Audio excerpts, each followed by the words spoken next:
সহজ পদ্ধতিতে ঘরীয় মশলা দিয়ে জলপাইয়ের আচার। নমস্কার, ভিলেজ কুকিং বাংলাদেশ ইউটিউব চ্যানেলে আপনাদের সবাইকে স্বাগতম। এখন কিন্তু জলপাইয়ের সিজন, তাই জলপাই দিয়ে অনেক কিছু তৈরি করা হয়। জলপাইয়ের মোরব্বা, জলপাইয়ের আচার, জলপাইয়ের টক, আরও অনেক কিছু। আর অবশ্যই জলপাইয়ের চাটনি। আপনারা যদি জলপাই দিয়ে অন্য কোনো ধরনের রেসিপি দেখতে চান অবশ্যই কমেন্ট করবেন।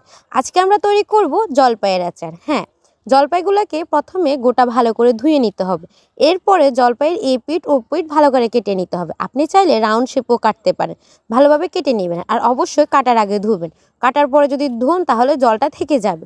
চলুন, আজকের রেসিপিটা কিন্তু আমাদের হবে রেসিপি না, জলপাইয়ের আচারটি হবে গুড় দিয়ে। গুড় দিয়ে করার কারণ হচ্ছে যাতে কালারটা দেখতে সুন্দর হয়। আপনি চাইলে চিনি দিয়েও করতে পারেন, চিনি দিয়েও খেতে ভালো হবে। আর গুড়টা দেওয়ার কারণ হচ্ছে গুড় দিয়ে দেখতেও ভালো লাগবে আর চিনির চেয়ে এখানে মিষ্টি কম লাগবে। আর অবশ্যই কিন্তু আপনি জলপাইয়ে চিনির পরিমাণ বা গুড়ের পরিমাণটা একটু বেশি দেবেন, কারণ হচ্ছে যে জলপাই অতিরিক্ত টক।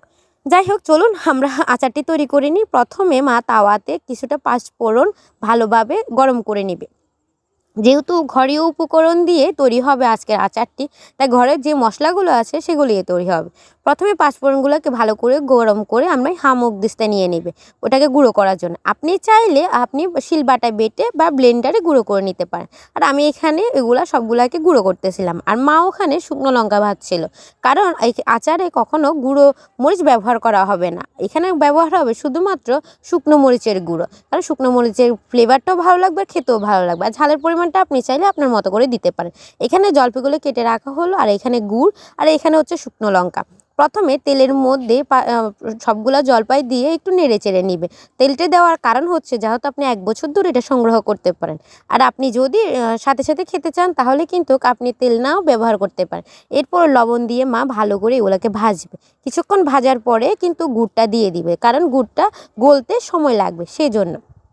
যাই হোক, গুড়গুলা দিয়ে একটু ভালো করে নেড়ে চেড়ে এরপরে মা শুকনো লঙ্কা দিয়ে দিবে। আপনি কিন্তু জলপাইয়ের আচারটাকে ভালো করে শুকিয়ে খাওয়ার চেষ্টা করবেন, তাহলে বেশি ভালো লাগবে খেতে। টক মিষ্টি ঝাল বেশি ভালো লাগে। যাই হোক, এরপরে মা শুকনো লঙ্কাগুলো দিয়ে দিল, আর আপনি চাইলে ঝালের পরিমাণটা বাড়িয়ে দিতে পারেন আপনার পছন্দ মতো।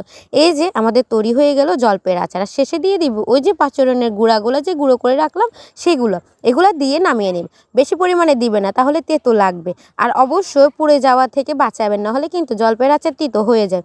তৈরি হয়ে গেল আমাদের টক মিষ্টি ঝালের জলপাইয়ের আচার। এরকম ভিডিও দেখতে আমার চ্যানেলের সাথে থাকবেন, আর অবশ্যই লাইক কমেন্ট শেয়ার করবেন। আপনাদের একটা লাইক কমেন্ট শেয়ারে কিন্তু আমাকে নতুন ভিডিও বানানোর জন্য অনুপ্রেরণা দেয়। আর আপনি অবশ্যই রোদে শুকাবেন জলপাইয়ের আচারগুলো, আর বা ডিপ ফ্রিজও কিন্তু সংগ্রহ করে রাখতে পারেন।